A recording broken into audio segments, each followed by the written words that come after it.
60 ఏళ్లలో ఉమ్మడి పాలకులు చేసిన అన్యాయం కంటే కేసీఆర్ పాలన వల్లే రాష్ట్రానికి తీరని ద్రోహం జరిగిందన్నారు సీఎం రేవంత్ రెడ్డి.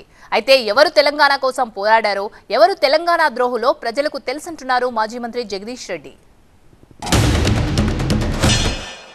ఉమ్మడి రాష్ట్రంలో జరిగిన అన్యాయానికంటే 60 ఏళ్ళు ఉమ్మడి రాష్ట్రంలో జరిగిన పరిపాలనలో జరిగిన నష్టానికంటే చంద్రశేఖరరావు ముఖ్యమంత్రి అయిన 10 ఏళ్లలోనే కృష్ణానది జలాలలో తెలంగాణకు తీరని అన్యాయం జరిగింది. నేను నిర్దిష్టమైన ఆరోపణ చేస్తున్నా.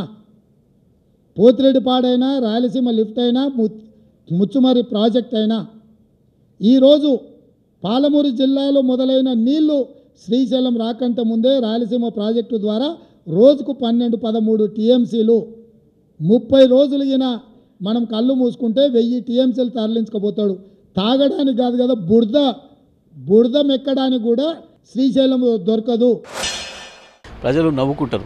తెలంగాణ ప్రజలు 23 ఏళ్ళుగా తెలంగాణ పైన జరుగుతున్న ప్రతి అన్యాయానికి వ్యతిరేకంగా కొట్లాడింది కేసీఆర్. ప్రజలను ఏకం చేసింది కేసీఆర్ వచ్చిన తర్వాత నీళ్ళు వచ్చినాయా, కేసీఆర్ వచ్చిన తర్వాత న్యాయం జరిగిందా, కేసీఆర్ వచ్చిన తర్వాత పంటలు పెరిగినాయా, అంతకుముందే పెరిగినాయా, ఎవరిని అడిగినా కూడా చెప్తారు. పాపాల భైరవులు మీరు ఏదో మారువేషాలు వేసుకొని వచ్చి ఏదో మాట్లాడి తప్పించుకుందాం, ఏదో ఎదురుదాడి చేద్దాం అని ఒక పిచ్చి ప్రయత్నం చేస్తున్నారు.